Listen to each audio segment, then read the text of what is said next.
Welcome વિદ્યાર્થી મિત્રો, session 4 માં હું આપનું હાર્દિક સ્વાગત કરું છું. આજનો ટોપિક એ મોસ્ટલી તમારે યાદ રાખવાનું ઘણું બધું છે, એટલે મેં શરૂઆતથી જ તમારો ટાઈમ ન બગડે એ હેતુથી મેં લખી નાખ્યું છે. સંપૂર્ણ વિગતો મને મળે મેં મોડે કરેલી, તમારી પણ ફરજમાં આવશે, તમારે પણ એને મોડે કરવું પડશે. તો એને 2 વખત લખીને તમે તૈયાર કરી શકશો. આમાંથી એમસીક્યુ ને લગતું કંઈક પણ પૂછી શકાય તેવું છે. ચાલો શરૂઆત કરી. સુવાહકો, અવાહકો અને અર્ધવાહકોની અવરોધકતા. તો આ બધા જે પદાર્થો છે જેઓ વિદ્યુતનું વહન કરી શકે કે ન કરી શકે, એવા પદાર્થોને એમની અવરોધકતાને આધારે ચડતા ક્રમમાં ગોઠવેલા. એમના મૂલ્યોને આપણે શામાં ગોઠવેલા છે? ચડતા ક્રમમાં આપણે ગોઠવેલા. સૌથી પહેલા સુવાહકો. ચડતો ક્રમ એટલે કે ઓછાથી વધુ. સુવાહકોની અવરોધકતા સૌથી ઓછી, ત્યારબાદ અર્ધવાહક અને ત્યારબાદ અવાહક. ધાતુ પદાર્થો માટે અવરોધકતાના મૂલ્યોનો ગાળો 10⁻8 ઓહ્મ મીટર થી 10⁻6 ઓહ્મ મીટર સુધીનો હોય છે. બોર્ડમાં પૂછાયેલું એમસીક્યુ છે, વિગત તમારે મોડે કરવાની છે. ભાઈ અવરોધકતાના મૂલ્યનો ગાળો સુવાહકો માટે શું? 10⁻8 ઓહ્મ મીટર થી 10⁻6 ઓહ્મ મીટર. જ્યારે કાચ, રબર અને પ્લાસ્ટિક, સિરેમિક જેવા જે પદાર્થો એમની અવરોધકતાના મૂલ્યો ધાતુ કરતા 10⁻18 ગણા કે તેનાથી પણ વધારે. મતલબ અવાહક પદાર્થોની અવરોધકતા ધાતુ પદાર્થો કરતા 10⁻18 કે તેના કરતા પણ વધારે. હવે ધાતુઓ અને અવાહકોની વચ્ચે કોણ આવે? અર્ધવાહક. તો ધાતુઓ અને અવાહકોની વચ્ચે અર્ધવાહકો આવે અને તેમની અવરોધકતા તાપમાનના વધારા સાથે લાક્ષણિક રીતે ઘટે, જે આગળ નેક્સ્ટ ટોપિકમાં હું સમજાવું કેમ આવું. આ ઉપરાંત સેમિકન્ડક્ટરમાં અશુદ્ધિ. અશુદ્ધિ એટલે કાદવ કીચડ ને. અશુદ્ધિ એટલે શું? તો આપણે લાસ્ટ સેશનમાં જોયું હતું કે શુદ્ધ સિલિકોન અર્ધવાહક છે. એની અંદર એલ્યુમિનિયમ જેવું ટ્રાઇવેલેન્ટ પરમાણુ તેમજ આર્સેનિક જેવો પેન્ટાવેલેન્ટ પરમાણુ તમે ઉમેરશો તો યજમાન કોણ થયું? સિલિકોન કે જર્મેનિયમ. સિલિકોન અથવા જર્મેનિયમ એ તમારા યજમાન છે. અને એમાં મહેમાન જેને અશુદ્ધિ, આ મહેમાનને અશુદ્ધિ ન કરતા આવા એ લોકો એવું લખે છે ટેક્સ્ટબુકમાં. શુદ્ધ સિલિકોનમાં જ્યારે એલ્યુમિનિયમ અથવા આર્સેનિક જેવા પરમાણુને આપણે ઉમેરીએ તો ત્યારે એમની વાહકતામાં વધારો, અવરોધકતામાં ઘટાડો. એમનો ઉપયોગ આપણે ઇલેક્ટ્રોનિક પરિપથોમાં કરીએ છીએ. હવે આપણે અવરોધોના પ્રકાર વિશે જોવા કે રોજિંદા જીવનમાં કે પ્રયોગશાળા. રોજિંદા જીવનમાં સિમ્પલ આપણે રેડિયો સાંભળતા હોય, આ ઉપરાંત આપણું ડેસ્કટોપ કમ્પ્યુટર, આ ઉપરાંત બીજી કેટલીક ઇલેક્ટ્રોનિક સર્કિટ. એમાં રોજબરોજ આપણે પ્રવાહના નિયંત્રણના હેતુ માટે પ્રવાહનું નિયંત્રણ કરવાનું. તમને ખબર છે કે I = V/, દરેક રચનામાં પ્રવાહ વહનની કેપેસિટી, જેની કરતા વધારે મૂલ્યનો પ્રવાહ પસાર થાય તો એ સર્કિટ, એ પરિપથ બળી જાય. તો નિયંત્રિત પ્રવાહના વહન માટે અવરોધ જરૂરી છે. નિયંત્રિત પ્રવાહના વહન માટે અવરોધ જરૂરી. જેમ ઘર્ષણ યાંત્રિક ઉર્જાનો વ્યય કરે છે આપણને ખબર છે, પણ ઘર્ષણ હોય તો જ ગતિ થઈ શકે, કપડા પહેરી શકે, નહીતર પેન્ટ ઉતરી. આમ ઘર્ષણનો કેટલો બધો ફાયદો પણ છે. એ જ રીતે અવરોધનો પણ ફાયદો. નિયંત્રિત પ્રવાહનું નિયંત્રણ કરવા માટે અવરોધ જરૂરી. તો રોજિંદા જીવનમાં અને પ્રયોગશાળામાં વપરાતા અને વ્યાપારી ધોરણે બનતા અવરોધો મુખ્યત્વે 2 પ્રકાર. આ ઉપરાંત બીજો પ્રકાર જે આપણે આપણા મોબાઈલ, લેપટોપ વગેરેમાં આપણે કહીએ કે જ્યાં સાઈઝ નાની રાખવાની જરૂર છે, તો અવરોધનું મૂલ્ય પણ અવરોધ પણ નાના પ્રકારનો હોય, મૂલ્ય ભલે વધારે પણ અવરોધનો પ્રકાર નાનો હોય. તો બે પ્રકારના અવરોધોની ચર્ચા આપણી ટેક્સ્ટબુકમાં કરેલી છે. બંધિત તાર અવરોધકો, વાયર બાઉન્ડ રેઝિસ્ટન્સ, અને second one carbon resistance, carbon અવરોધ. વાયર બાઉન્ડ રેઝિસ્ટન્સ જેને આપણે રિયોસ્ટેટ તરીકે પણ ઓળખીએ, જેમાં શું હોય, આવો યોગ્ય એક નળાકાર રાખે અવાહક પદાર્થનો આવો નળાકાર, અને એની પર એકબીજાની સાથે અડીને રહે તે અલગ કરેલા વાહકતા વિટામિન, અલગ કરેલા વાહકતા વિટામિન. તમે લેબમાં જ્યારે ઓહમના નિયમનો પ્રેક્ટિકલ કરશો ત્યારે આ બંધિત તાર અવરોધક તમે જોઈ શકશો, વાયર બાઉન્ડ રેઝિસ્ટન્સ જોઈ શકશો, જેનું નામ છે રિયોસ્ટેટ. આની અંદર શું હોય તો કે આવા જે તાર હોય, જે વાયર હોય, એ વાયરની ઉપર કોટિંગ કર્યું હોય. આપણે પણ સામાન્ય રીતે જોઈએ છે ઘરમાં વાયરિંગ કરેલું, તે વાયરિંગમાં ઉપર અવાહક આવરણ છે. તે રીતે આવા તાર ભલે એકબીજાની સાથે ભૌતિક સંપર્કમાં હશે, પણ તેમ છતાં વિદ્યુતીય સંપર્ક શૂન્ય હશે, કારણ કે એની ઉપર ઇન્સ્યુલેટર અર્થાત અવાહક આવરણ આપણે ચડાવ્યું. આની પર એક સ્લાઇડર રાખેલું કે જેથી કરીને કરંટ અહીંથી આવે, સ્લાઇડર મારફતે જાય, અને કેટલા આંટાઓમાંથી પ્રવાહ પસાર એ આંટાઓને આધારે અવરોધો નક્કી. જેમ આંટાઓની સંખ્યા વધશે અવરોધનું મૂલ્ય વધશે, કારણ કે કરંટ વધારે ને વધારે આંટાઓમાંથી પસાર થાય. તો આવી એક મિકેનિઝમ છે જે તમે પ્રયોગશાળામાં જોઈ શકશો. આ વાયર બાઉન્ડ રેઝિસ્ટર કહેવાય, અને સ્વાભાવિક છે કે એક મોટા કદના કદ મોટું. તો કે આ પ્રકારના અવરોધકોને યોગ્ય અવાહક આધાર પર મેંગેનીઝ, નિક્રોમ અથવા નાઇક્રોમ, કોન્સ્ટન્ટન અને તેમના જેવી મિશ્ર ધાતુઓના તાર વિટાડીને બનાવવા. શા માટે મેંગેનીઝ, નિક્રોમ અથવા નાઇક્રોમ કે કોન્સ્ટન્ટનનો ઉપયોગ કરીએ? તો આપણે લાસ્ટ સેશનમાં જોયું અવરોધ તાપમાન સાથે બદલાય, અને વળી જ્યારે પ્રવાહ પસાર થાય કોઈ અવરોધમાંથી તે અવરોધ ગરમ થાય, એટલે ઓબ્વિયસ છે કે તાપમાન વધવું. તાપમાન સાથે અવરોધનું મૂલ્ય બદલાવું ન જોઈએ. એ માટે અહીંયા મેંગેનીઝ, નિક્રોમ, કોન્સ્ટન્ટન અથવા તેમના જેવી મિશ્ર ધાતુઓનો આપણે ઉપયોગ કરીએ છીએ, એનો તાર બનાવે. આવા દ્રવ્યની અવરોધકતા તાપમાનના ફેરફાર સાથે ખાસ બદલાતી. આ અવરોધોનું મૂલ્ય 1 ઓહ્મ થી લઈને કેટલાક ઓહ્મના 1 ઓહ્મના કેટલાક ભાગથી શરૂ કરીને કેટલાક 100 ઓહ્મ સુધી, મતલબ કે 1 ઓહ્મનો કેટલો ભાગ એટલે કે 0.2 ઓહ્મ, 0.5 ઓહ્મ થી લઈને 100 ઓહ્મ, 200 ઓહ્મ, 300 સુધી ના માપન માટે આવા અવરોધકો બંધિત તાર અવરોધકો વપરાય. મોટે ભાગે આવી રચના દ્વારા આપણે વેરિયેબલ રેઝિસ્ટર બનાવ્યું. તે એક જ સાધન કે જેના દ્વારા આપણે અવરોધોનું મૂલ્ય બદલી શકીએ. ચલો અવરોધકો આપણે તરીકે આનો ઉપયોગ કરીએ, જે પ્રયોગશાળામાં રિયોસ્ટેટ તરીકે ઓળખાતું ઉપકરણ. બીજું કે જેનો આપણે વ્યવહારમાં ખૂબ મોટો પ્રમાણમાં ઉપયોગ કરીએ એ છે કાર્બન અવરોધ. આમનું કાર્ય મોટું છે, જે કાર્ય આ કરે તે જ કાર્ય કાર્બન અવરોધકો પણ કરે. કાર્બન અવરોધ બનાવવા માટે આપણે શુદ્ધ ગ્રેફાઇટ, રેઝિન જેવા પદાર્થ સાથે શું કરીએ છીએ? મિશ્રણ. કાર્બન અવરોધ બનાવવા માટે શુદ્ધ ગ્રેફાઇટ, રેઝિન જેવા પદાર્થ સાથે આપણે મિશ્રણ અને તેમને ઊંચા તાપમાન અને દબાણ પીગળેલી અવસ્થા નળાકાર આકારમાં ઢાળવામાં. ઊંચા તાપમાન અને દબાણે જ્યારે પીગળેલી અવસ્થામાં ત્યારે એનું મોલ્ડિંગ કરવામાં આવે. નળાકાર છે. સ્વાભાવિક છે કે એનો સર્કિટમાં કોન્ટેક્ટ થાય માટે તારની જરૂર પડે.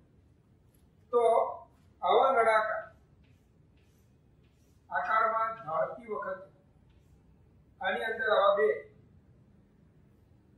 તારના જોડાણ અગ્રો રાખે કે જેના દ્વારા સર્કિટમાં આપણે એને જોડીશું. કયા નળાકારના બે છેડે તારના જોડાણ અગ્ર આપવામાં આવે છે. આ સમગ્ર રચના સિરામિક કે પ્લાસ્ટિક, સિરામિક અથવા પ્લાસ્ટિકનું આવરણ ચડાવવા જેથી કરીને સર્કિટમાં ભૂલેથી તેને ટચ આપણને કરંટ લાગે. હવે આ જે કાર્બન અવરોધો એમના મૂલ્યોનો ગાળો 1 ઓહ્મ થી લઈને 100 મેગા ઓહ્મ સુધી. મેગા એટલે 10 ની 6. ટૂંકમાં 1 ઓહ્મ થી લઈને 10 ની 8 ઓહ્મના ગાળામાં તે ઉપલબ્ધ છે. ચલો, એમનો ઉપયોગ બહોળા પ્રમાણમાં ઇલેક્ટ્રોનિક પરિપથોમાં. તમારે સિમ્પલ કેલ્ક્યુલેટર હોય એની સર્કિટ ઓપન કરો, ત્યાં પણ તમને આવો કાર્બન અવરોધ જોવા મળે. કાર્બન અવરોધનું મૂલ્ય તેના પર દોરવામાં આવેલા વિવિધ પટ્ટાઓના રંગથી જાણી શકાય. આ કાર્બન અવરોધ પર આ રીતે વલયો કરેલા જુદા જુદા રંગોના વલય કરવામાં 3 અથવા 4 પટ્ટાઓ દોરે. 3 હોય અથવા 4, અને એ પટ્ટાઓના રંગો પરથી અવરોધનું મૂલ્ય તમે નક્કી કરી શકો. તો આ માટે આપણે એક વર્ણ સંકેત ભણવાના છે. વર્ણ સંકેત તૈયાર કરવામાં આવે તો કાર્બન અવરોધો માટે વર્ણ સંકેત અને તે પરથી તેના મૂલ્યનું માપ. તો ધ્યાન રાખજો, કાર્બન અવરોધ કે જે નાના કદના, કિંમત પણ ઓછી, તો કાર એ વાયર બાઉન્ડ રેઝિસ્ટરને કરતા પણ સારો કરે, એની કરતા પણ મોટા મૂલ્યનો અવરોધ પૂરો પાડતા. તો કાર્બન અવરોધો પર સમઅક્ષીય કે જેમની અક્ષ એક જ હોય તે, જેમની અક્ષ એક જ હોય તે હવે રંગીન વલયો કરે, અને એ વલયો એ રંગોના મૂલ્યો આપણને વર્ણ સંકેતના કોષ્ટક પરથી સરા પરથી મળશે. વર્ણ સંકેતના કોષ્ટક પર કલર કોડ. આમાં પ્રથમ વલયનો જે રંગ હશે એ અવરોધના મૂલ્યનો દશકનો અંક. ધારો કે દશકનો અંક y, દશકનો અંક y તો યાર સપોઝ 5, 4, 3. બીજા વલયનો રંગ અવરોધના મૂલ્યનો એકમનો અંક આપે. સમજી લો, એકમનો અંક x. આમ પહેલા બે સાર્થક અંકો આપણને પહેલા બે રંગો પરથી મળશે. બીજા વલયનો રંગ અવરોધના મૂલ્યનો એકમનો અંક આપે. પહેલા વલયનો રંગ અવરોધના મૂલ્યનો દશકનો અંક. આ પ્રથમ વલયના રંગો પરથી અવરોધના મૂલ્યના પહેલા બે સાર્થક અંકો પ્રાપ્ત. પણ ત્રીજા વલયનો જે રંગ છે તે આ બનતી સંખ્યા yx ની 10 ની n ઘાત વડે ગુણવાનો રહેશે. ત્રીજા વલયનો રંગ બનતી સંખ્યાને 10n વડે ગુણવાનો રહેશે, જ્યાં n એ પણ રંગની ચોક્કસ કિંમત.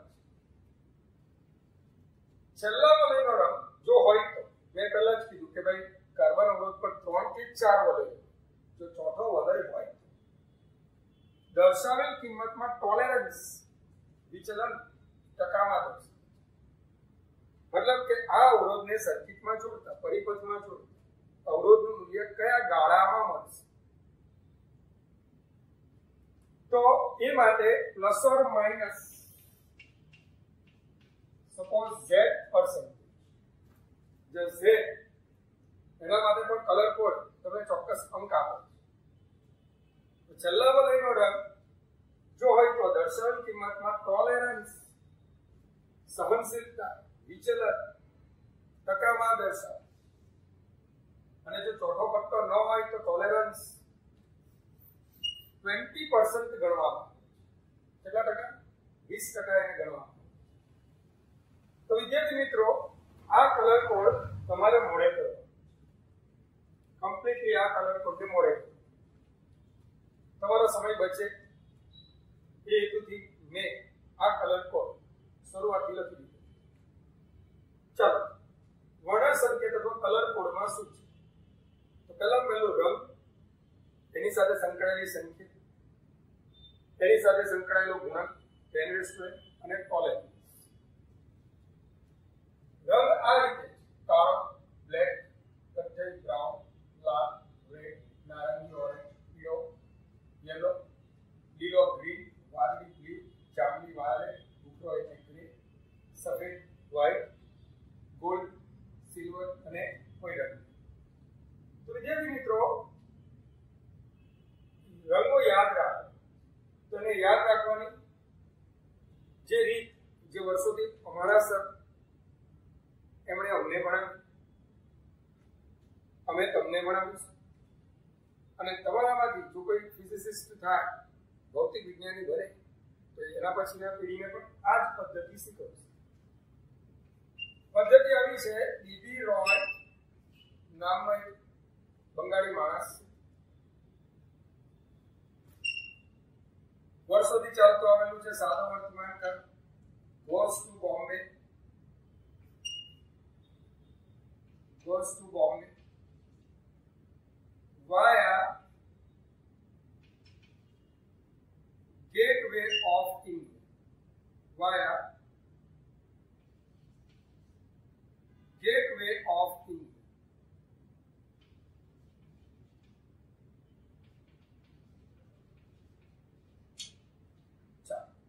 બીબી રોય નામનો એક બંગાળી માણસ, બરાબર, goes to બોમ્બે જાય via Gateway of India. શા માટે ભાઈ બોમ્બે ગયા? કાં તો મેં બનાવ્યું, કદાચ એની પત્ની માટે કોઈ ઘરેણું લેવું હોય તો વિચાર્યું કે ભાઈ ચાલો ગોલ્ડનું લઈ. પણ પછી થયું કે હું તો બંગાળી, ગોલ્ડમાં બેરાને આપી આપણે એની કરતા સિલ્વરમાં આપી તો એ પણ ખુશ જ રહેશે. તો ગોલ્ડ પરથી એના વિચાર હટાવીને સિલ્વર લીધું. પણ એના જીવનમાં પત્નીનો કોઈ પ્રેમનો રંગ જ નહોતો, એનું જીવન રંગી. તો એ બંગાળી લોકોને સાવ રંગ વગરના, જિંદગી કાળા રંગની. તો જીવનમાં આપણા ગુજરાતીઓની જેમ પત્નીના પ્રેમનો કોઈ રંગ નથી, તો એનું જીવન રંગવિહીન હતું, કશું લઈને ન. તો Bibi Roy goes to Bombay via Gateway of. હવે આની અંદર વિદ્યાર્થી મિત્રો 3 તો બી છે, 3 બી છે અને 2 જી છે. તો ઘણી વખત રંગો ઉલટસુલટ થઈ છે. તો એ માટે આપણે વિચારીએ કે આપણા જીવનની શરૂઆત ક્યાંથી થઈ? અંધકારથી. આંખો બંધ નીચી રાખે તો બધું કાળું કાળું. તો જીવનની શરૂઆત અંધકારથી, બ્લેક. તો પહેલું બ્લેક, ત્યાર પછી બ્રાઉન, બ્લેક બ્રાઉન કોમ્બિનેશન તરતિયાની જેમ છે. રેડ, લાલ, ઓરેન્જ, નારંગી, યલો, પીળો. હવે 2 જીની વાત. એક જી ગ્રીન છે અને બીજો ગ્રે. તો પહેલો જી શેનો આવશે? ઘણી વખત અહીંયા ગ્રે લખી દો ને અહીંયા ગ્રીન લખી દો, આવું થઈ શકે. તો યાદ કરો કે સૌથી પહેલા આપણને રંગો ઓળખતા અને બોલતા કોણે શીખવ્યું? માતા પિતા. શું શીખવે? લાલ, પીળો, લીલો. લાલ, પીળો, પીળા પછી કોણ આવે? તો અહીંયા જે જી આવે તે આપણે લીલો લખીશું. વાદળી, બ્લુ, વાયોલેટ, જાંબલી, ગ્રે, ભૂખરો અથવા રાખો. ગ્રે, ભૂખરો અથવા રાખો. અને લાસ્ટ તો કે આપણું જીવન અંધકારથી શરૂ થયું અને અંતિમ સત્ય છે સફેદ ચાદર ઓઢીને જવાનું. તો છેલ્લો આવશે વ્હાઈટ. આ કાળા ઘોડામાં જુદા જુદા રંગો સમાવીને જિંદગી પૂરી કરવી. ક્યારેક સોનાના દિવસ હશે, ક્યારેક ચાંદીના દિવસ હશે, તો ક્યારેક દિવસોમાં કોઈ રંગ જ નહીં હશે. તો આ રીતે કલર કોડ તમે યાદ રાખી શકો. હવે સંખ્યાની વાત કરીએ તો પહેલાથી 0 1 2 3 4 5 6 7 8 9 ત્યાં સુધી તમે સળંગ કન્ટિન્યુઅસ નંબર આપી બીજામાં તમને આપ્યું છે 10 રેસ ટુ n એટલે કે 10 રેસ ટુ 0 મતલબ 1, 10 raise to 1, 10 raise to 2, 10 raise to 3, 10 raise to 4, 10 raise to 5, 10 raise to 6, 10 raise to 7, 10 raise to 8, 10 raise to 9. અને ગોલ્ડ અને silver 10 raise to -1, 10 raise to -2 તમે આપો. આમ ત્રીજો પટ્ટા તરીકે ગોલ્ડ અને સિલ્વર હોય છે. ગોલ્ડ અને સિલ્વર એ ત્રીજા પટ્ટા તરીકે હોય છે. જ્યારે સહનશીલતાની વાત કરું તો ગોલ્ડ એનું ટોલરન્સ ±5%. એમાં ગોલ્ડ વધારે પ્રમાણભૂત છે, તે ±5% જ ટોલરન્સ બતાવે, વિચલન બતાવે. સિલ્વર માટે ±10%. અને અગાઉ કીધું એ મુજબ જો ચોથો પટ્ટો જ ન હોય તો ટોલરન્સ ±20%. જે અવરોધો પ્રમાણિત નથી કારણ કે એના મૂલ્યમાં 20%નો ફેરફાર થઈ શકે. તો આ કલર કોડને આધારે આપણે કેટલાક ઉદાહરણો. સૌથી પહેલા ટેક્સ્ટબુકના જ આપણે ઉદાહરણ લઈએ તો 3 લાલ અને ચોથો સિલ્વર. પ્રથમ પટ્ટાનો રંગ અવરોધના મૂલ્યનો દશકનો અંક બતાવે. અવરોધના મૂલ્યનો દશકનો અંક બતાવે. તો પ્રથમ પટ્ટાનો રંગ લાલ છે, અવરોધનું મૂલ્ય 2, દશકનો અંક 2. બીજા પટ્ટાનો રંગ પણ લાલ, એકમનો અંક પણ 2. ત્રીજા પટ્ટાનો રંગ બનતી સંખ્યાને 10n વડે ગુણવાથી. ત્રીજા પટ્ટાનો રંગ બનતી સંખ્યાને 10n વડે ગુણવાથી. ત્રીજો પટ્ટો પણ લાલ છે, એને અનુરૂપ 10^2. અને ચોથા પટ્ટાનો રંગ સિલ્વર. તો સિલ્વરને અનુરૂપ ટોલરન્સ કેટલું છે? ±10%. તો ચાલો આપણા અવરોધનું મૂલ્ય આવશે ±10. સોરી 22 × 10^2 ±10. તમે આમ પણ લખી શકો 2200 ±10%. આનો મતલબ શું થાય કે ભાઈ 2200 ને 10% કેટલા? 220. તમે આને આમ પણ લખી શકો 2200 ± 220 ઓહમ. મતલબ કે 2200 માંથી 220 બાદ કરો ત્યારથી લઈને 2200 + 220 એટલે કે 2420 ઓહમ સુધીનો અવરોધ તમને ત્યાં જોવા મળે. ચાલો તો બીજા માટે તમે મને કહો તો પીળો. તો અવરોધના મૂલ્યનો દશકનો અંક 4.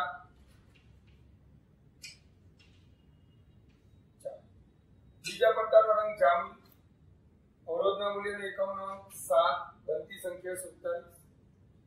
ત્રીજા પટ્ટાનો રંગ કથ્થઈ, બનતી સંખ્યાને 10n વડે ગુણવાની, મતલબ કે 10^1 સાથે. અને ચોથો પટ્ટો ગોલ્ડ ±5%. મતલબ કે તમારો અવરોધ 470 ±5%. 470 ના 5% લગભગ 23.5 કેલ્ક્યુલેશન કરો તો 470 ±23.5 ઓહમ આવું તમને જોઈએ. આ જ રીતે બોર્ડમાં પૂછાયેલો ક્વેશ્ચન રાષ્ટ્રધ્વજના ઉપરથી નીચેના ક્રમ રંગો ધરાવતો કાર્બન. તો ચોથો પટ્ટો નથી તો એનું ટોલરન્સ કેટલા ટકા થશે? 20%. હવે ઉપરથી નીચે તરફ આપણે લઈએ. સૌથી ઉપરનો રંગ કોણ? કેસરી, નારંગી. તો અવરોધના મૂલ્યનો દશકનો અંક 3. ત્યાર પછી સફેદ. સફેદ માટે આવશે 9, બનતી સંખ્યા 39. ત્રીજા પટ્ટાનો રંગ લીલો, અને લીલો એટલે કે બનતી સંખ્યાને 10^5 વડે ગુણવા. અને ચોથા પટ્ટાનો રંગ ટોલરન્સ દર્શાવે. પટ્ટો જ નથી તો ±20. આ રીતે તમે તૈયાર કરી. તો કલર કોડ મોડે કરો. પરીક્ષામાં 1 માર્ક તો MCQ પૂછાય તો ભગવાન કરીને ન પૂછે એવું રાખો. કારણ કે આ કલર કોડ તમારે ફટાફટ લખવો પડે, બાજુમાં દોરવો પડે અને એના પરથી આ મૂલ્યો નક્કી કરવા. પણ આઈ થિંક 2-3 વખત તમે એને કરી નાખો તો તમે પ્રથમ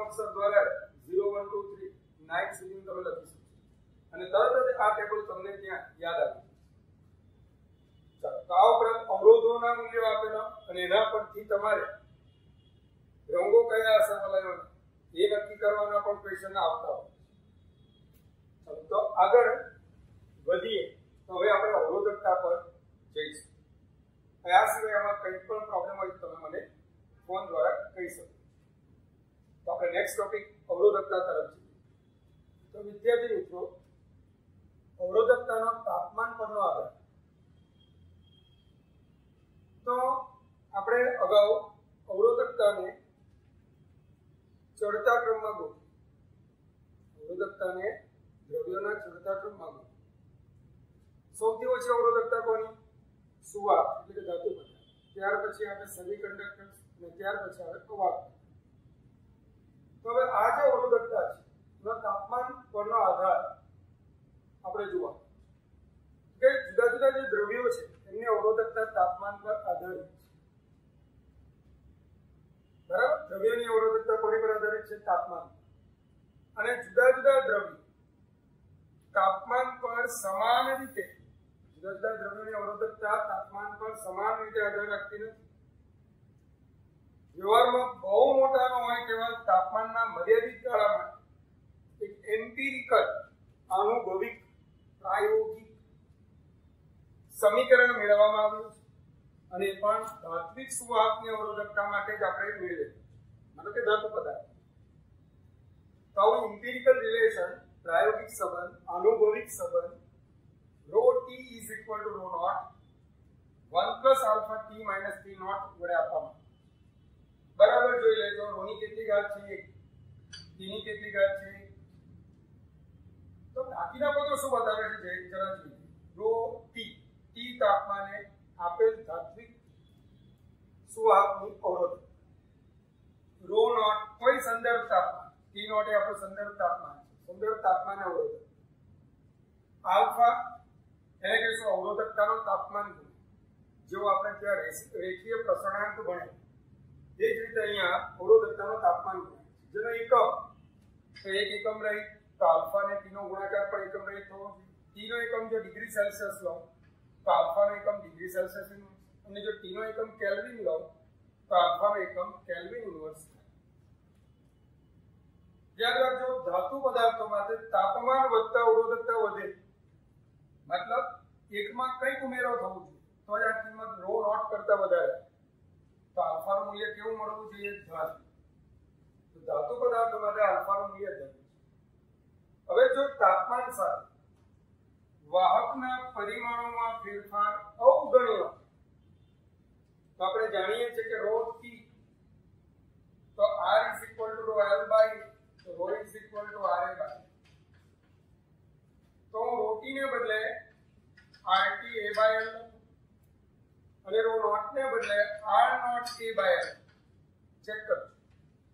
તાપમાન વધવા છતાં આડછેદ કે લંબાઈમાં ફેરફાર થયો એવું ધારી લીધું. બાકી આપણને ખબર છે કે તાપમાન વધતા પદાર્થના પરિમાણમાં આઇસોટ્રોપિક રીતે વધારો, લંબાઈ, પહોળાઈ, ઊંચાઈ બધામાં વધારો, આડછેદ પણ વધે, લંબાઈ પણ વધે. પણ અત્યારે મેં આવા વધારાને અવગણ્યો. તો A અને L બંને જો કટ થાય તો આ સમીકરણ કેવું લખે કે અવરોધના સ્વરૂપમાં આ સમીકરણ RT is equal to R naught બાકીનું સેમ જ છે 1 plus alpha T minus T naught વડે રજૂ કરીશું. તો વિદ્યાર્થી મિત્રો, હવે આપણે જુદા જુદા પદાર્થોની અવરોધકતા જોઈએ. તો સમીકરણ 1 જે અવરોધકતા અને તાપમાનનો કયો સંબંધ બતાવે છે? રેખીય સંબંધ. તો શું ધાતુ પદાર્થ માટે કાયમી આ રેખીય સંબંધ શક્ય છે? ચેક કરો. કે આકૃતિમાં દર્શાવ્યા મુજબ ધાતુ પદાર્થો માટે જ્યાં તાપમાન 50 કેલ્વિન થી ઓછું છે ત્યાં અવરોધકતાનો તાપમાન સાથેનો સંબંધ અરેખીય, સુરેખા.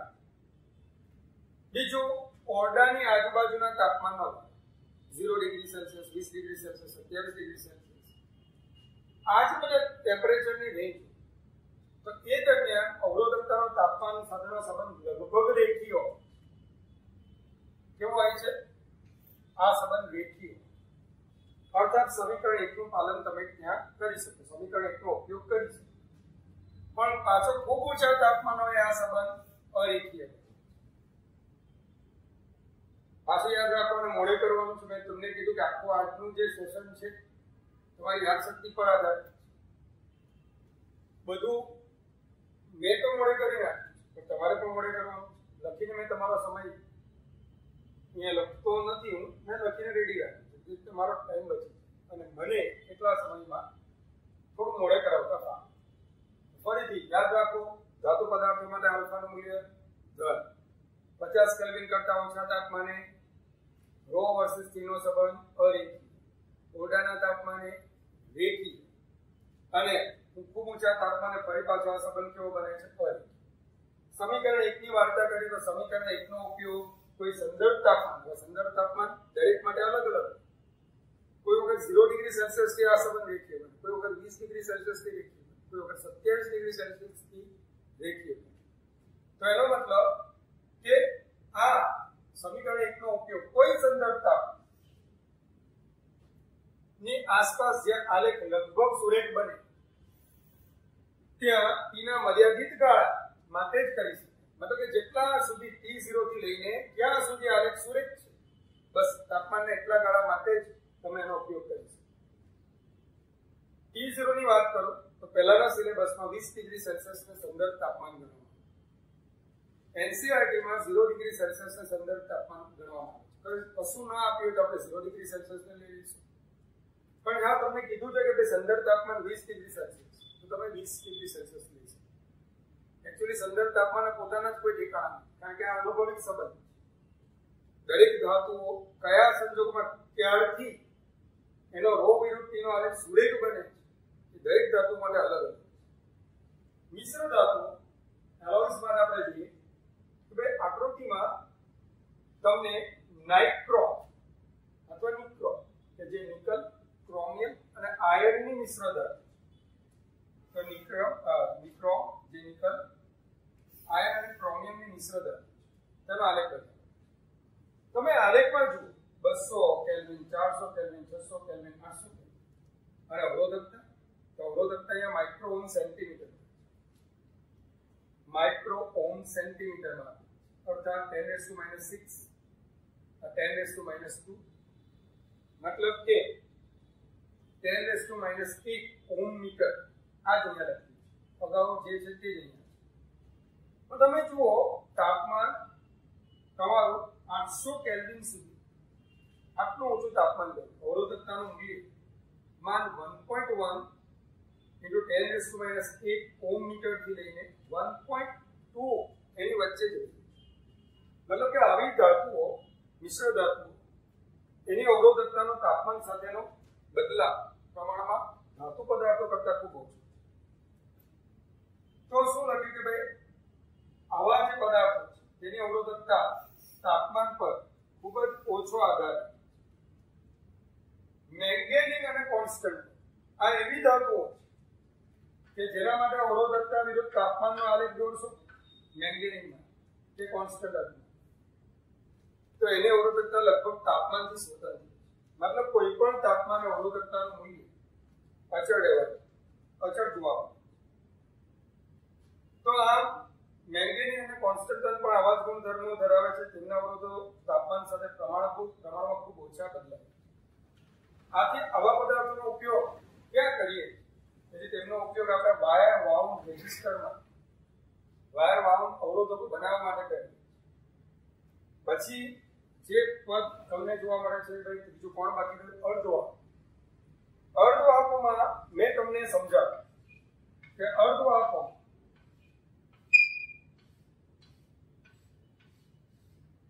બરાબર 0 કેલ્વિન તાપમાને બધા જ ઇલેક્ટ્રોન સહસંયોજક બંધો, ઓરડાના તાપમાને આ સહસંયોજક બંધોમાં ભંગાણ સર્જાવા ઇલેક્ટ્રોન્સ મુક્ત થાય. જો તમે મર્યાદામાં રહીને તાપમાન વધારો, મર્યાદાની બહાર ગમે તે વસ્તુ ખતરારૂપ. અહીંયા પણ જો તમે બહુ અમર્યાદિત રીતે તાપમાન વધારશો કે ભાઈ મુક્ત ઇલેક્ટ્રોન મળે છે ખુશ થયા, તો ધ્યાન રાખજો મર્યાદામાં રહીને તાપમાન વધારશો તો વધુને વધુ ઇલેક્ટ્રોન્સ અને હોલ્સ એની પેર મળશે અને પરિણામે તાપમાન વધવાની સાથે મુક્ત વિદ્યુતભાર વાહકો મોબાઈલ વિદ્યુતભાર વાહકોની સંખ્યા વધતા અવરોધકતા ઘટશે. કેવી રીતે ઘટશે? તો કે આ સંબંધ આપણે 14મા ચેપ્ટરમાં એક દાખલામાં કે ચર ઘાતાંકીય રીતે અહીંયા અવરોધકતા ઘટતી જોવા. તો ધાતુઓથી વિપરીત અર્ધવાહકોની અવરોધકતા તાપમાનના વધારા સાથે ચર ઘાતાંકીય રીતે ઘટતી જાય છે, જે આપણને આલેખમાં દર્શાવ્યું છે. તાપમાન વધતા અવરોધકતા ઘટી તો સ્વાભાવિક છે કે આલ્ફાની આગળનું ચિહ્ન ઋણ અથવા આલ્ફા પોતે ઋણ, કે જે તાપમાનના વધારા સાથે અવરોધકતા ઘટે છે એ સૂચવે. તો અહીંયા આવા પદાર્થો માટે સેમિકન્ડક્ટર પદાર્થ આલ્ફાનું મૂલ્ય આપણે કેવું લઈએ છીએ? ગુણ ગણીએ. વિદ્યાર્થી મિત્રો, આ જે માહિતી છે એ માહિતીને કંઠસ્થ કરી નાખો. પરીક્ષામાં એકાદ માર્કમાં આવે પણ છે. ચાલો, તો હવે આજનો છેલ્લો ટોપિક આપણે લઈએ કે દ્રવ્યના વાહકતાના સૂત્ર પરથી અવરોધકતાનું સૂત્ર અને તેના તાપમાન પરનો આધાર સમજી લો કે માફ કરજો, દ્રવ્યની વાહકતા સૂત્ર શું બને? Sigma is equal to n squared tau by n, જ્યાં n એટલે સંખ્યા ઘનતા, e ઇલેક્ટ્રોન પરનો વીજભાર, tau રિલેક્સેશન સમય અને m ઇલેક્ટ્રોનનો. અવરોધકતા એટલે વાહકતાનું વ્યસ્ત ρ is equal to 1 by sigma. તો ρ is equal to m upon n square. આ અવરોધકતાનો સૂત્ર જે મેં લાસ્ટ સેશનમાં પણ તમને સમજાવ્યું. હવે વાત આવી તાપમાન સાથેનો આ અવરોધકતાનો આધાર. તો મોસ્ટલી આપણે ધાતુ પદાર્થો અને સેમિકન્ડક્ટર્સ માટે ρ અને t ના સંબંધો જોઈએ. તો ધાતુ પદાર્થો માટે તમે જુઓ, ધાતુ પદાર્થો માટે કે તાપમાન વધારતા શું થાય? ઇલેક્ટ્રોન્સ, મુક્ત ઇલેક્ટ્રોન્સ આયનો સાથે અથડામણ વધે. કારણ કે તાપમાન વધતા ઇલેક્ટ્રોન્સની અસ્વ્યસ્ત ગતિ વધે. ઇલેક્ટ્રોન્સની અસ્વ્યસ્ત ગતિ. આ ઉપરાંત દોલનો કરતા આયનોના કંપવિસ્તાર ઝડપી અને મોટા કંપવિસ્તારવાળા. આથી પહેલાના પ્રમાણમાં ઇલેક્ટ્રોનને રિલેક્સ થવાનો સમય, રિલેક્સેશન સમય ઓછો પડે. કારણ અથડામણોની સંખ્યા વધી. તો રિલેક્સેશન સમય ઘટી. સૂત્ર આપણું શું હતું? ρ બરાબર m upon n square tau. સૂત્રમાં tau ઘટે. n ની વાત કરી, ઈ તો અચળ છે, m પણ અચળ છે. હવે n ની વાત તો ધાતુ પદાર્થોમાં મુક્ત ઇલેક્ટ્રોનની સંખ્યા ઘનતા તાપમાન પર લગભગ બહુ ઓછો આધાર. એમ તો આધાર જ નથી કે ભાઈ મુક્ત ઇલેક્ટ્રોન તો બંધારણ રચતી વખતે જ મળી ગયા. તો વળી ધાતુ પદાર્થોમાં સ્મોલ n એ તાપમાન પર ખાસ આધાર. આ જે સમીકરણ 1 મતલબ કે આપણે આ સમીકરણ પરથી શું કહી શકીએ? n લગભગ ધાતુ પદાર્થો માટે અચળ છે. tau ઘટે તેથી અવરોધકતા વધે. ધાતુ પદાર્થ માટે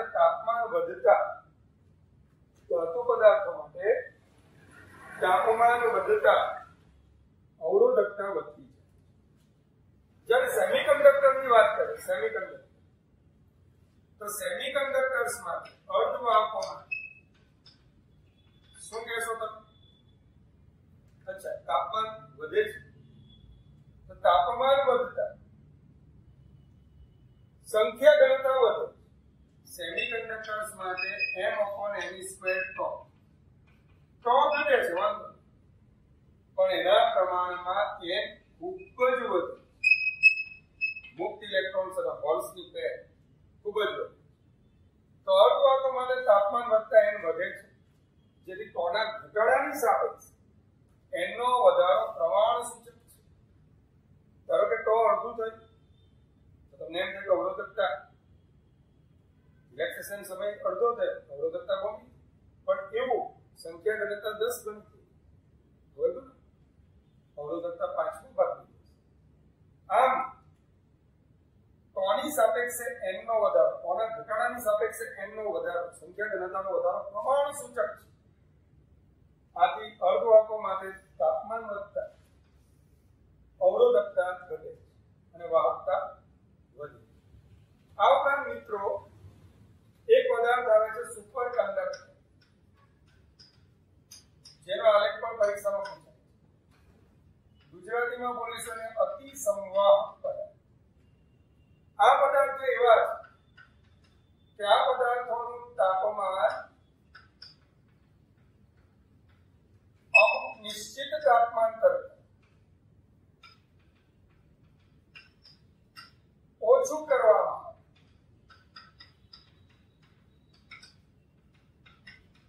તો તેમનો અવરોધ ઝડપથી ઘટીને શૂન્ય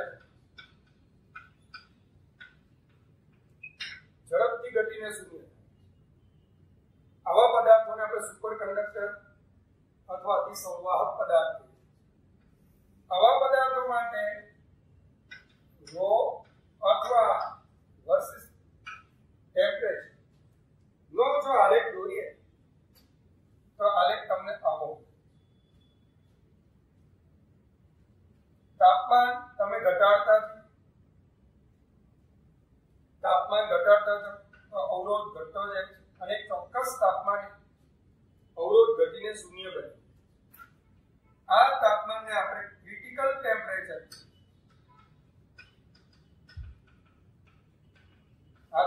શું બોલે છે? ક્રિટિકલ તાપમાન. તો આ પણ અવરોધકતા અથવા અવરોધ વિરુદ્ધ તાપમાનનો સંબંધ છે. યાદ રાખજો, સુપર કંડક્ટર પદાર્થો વ્યવહારમાં મુક્ત રીતે મળી આવતા નથી. સુપર કંડક્ટિવિટી એક ઘટના. શું છે? ઘટના. સુપર કંડક્ટિવિટી એક ઘટના, અને આ ઘટના ખૂબ નીચા તાપમાન અને ઊંચા દબાણે જોવા મળે. નીચા તાપમાન અને ઊંચા દબાણે જોવા મળે. બધી જ ધાતુ, મિશ્ર ધાતુ તથા અમુક સેમિકન્ડક્ટર્સ આવા સુપર કંડક્ટર તરીકે વર્તે છે. અને આવા અવરોધો ઘટાડીને આપણે પરિપથમાં જે વિદ્યુત ઉર્જાનો વ્યય છે તે આવા પદાર્થો દ્વારા ઓછો કરી શકીએ.